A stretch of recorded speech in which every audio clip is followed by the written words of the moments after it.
Está no ar o Diário Econômico PicPay. Economia e mercados em 5 minutos, para você começar bem o dia. Uma parceria entre o PicPay e o Canal Rural. Olá, bom dia. Hoje é segunda-feira, dia 13 de janeiro de 2025. Esse é o seu Diário Econômico PicPay.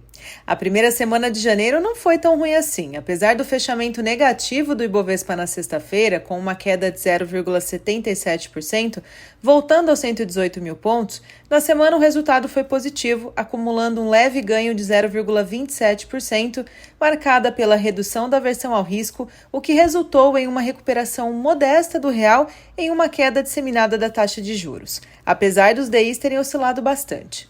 O dólar encerrou nos R$ 6,10, totalizando uma queda de 1,29% frente ao real na semana, mas a sexta-feira especificamente teve uma alta firme no mercado doméstico e no exterior. Esse movimento pode ser explicado pela mensagem de vários diretores do Federal Reserve sobre a necessidade de uma abordagem mais cautelosa na condução da política monetária, destacando que a economia em geral permanece resiliente e o risco de uma recessão diminui. No entanto, demonstraram preocupação com o progresso ainda lento do processo de desinflação em 2024. O consenso indica que a política monetária dos Estados Unidos deve permanecer restritiva para que os objetivos do Fed sejam alcançados. Além disso, os dados de dezembro confirmaram a força do mercado de trabalho, que continua a ser um elemento chave para sustentar o consumo das famílias. Tanto o relatório de emprego de dezembro, payroll, quanto a pesquisa JOLTS de novembro reforçaram a expectativa de interrupção temporária do ciclo de cortes de juros. Essa pausa permitiria uma análise mais detalhada dos efeitos das medidas já implementadas sobre a economia, bem como os efeitos das políticas de Donald Trump. Segundo ferramentas de monitoramento do CME Group, a probabilidade de corte de juros pelo Fed apenas em junho passou de 55% para mais de 70%. E estamos no grupo dos 70%, porque olha só como ficou a composição do payroll. O relatório registrou a criação de 256 mil vagas em dezembro, bem acima da mediana de projeção de 150 mil vagas. A taxa de desemprego caiu de 42% para 41%, e o salário médio por hora subiu, embora abaixo das expectativas, ainda assim uma retração. Com um doméstico desafiador, ficamos mais sensíveis ao que acontece no exterior em semana de agenda forte.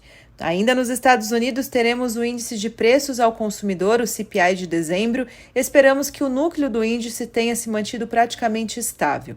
Também será divulgada a produção industrial de dezembro. Na China, uma bateria de dados de atividade: exportação e importação, vendas no varejo, produção industrial e o PIB do quarto trimestre, encerrando 2024. No Brasil, o mercado ainda deve digerir os dados do IPCA que foram divulgados na sexta-feira, apesar da agenda também ter sido marcada por registros fracos da produção industrial e das vendas no varejo referente a novembro. A inflação ao consumidor referente ao mês de dezembro registrou uma alta de 0,52% contra a medição de 0,39% do mês anterior. Assim, encerrando 2024 com um acumulado de 4,8%, acima da banda superior do regime de metas para inflação, que é de 4,5%. Por conta disso, o agora presidente do Banco Central, Gabriel Galípolo, teve que cumprir o protocolo e entregar a justificativa ao Ministério da Fazenda sobre o motivo pelo qual a meta de inflação não se cumpriu mais uma vez.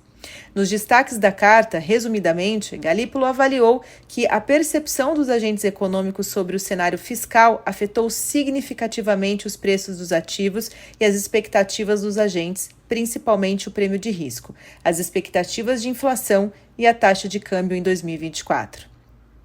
No documento, o presidente do Banco Central considera que a depreciação cambial decorreu principalmente de fatores domésticos, complementada pela apreciação global do dólar norte-americano.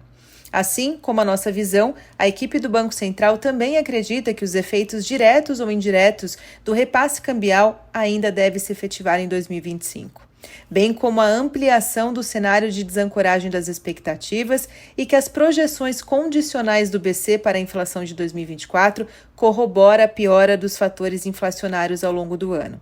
Além, é claro, da atividade forte. O único ponto positivo ficou para a queda no preço internacional do petróleo, ponderado por Galípolo ali na carta, que amorteceu o impacto da depreciação cambial. Bom, para essa semana ficaremos com a medição da Pesquisa Mensal de Serviços, a PMS, referente a novembro.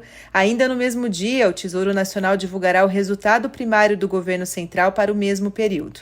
Por fim, o Índice de Atividade, o IBCBR de novembro, o IGP-10, que deve desacelerar devido ao recuo do IPA agropecuário impactado pelas quedas nos preços de grãos e bovinos, entre outras composições de inflação, que eu vou trazer as análises aqui no diário conforme a agenda. Com aquela sorte de sempre, bom dia e bons negócios!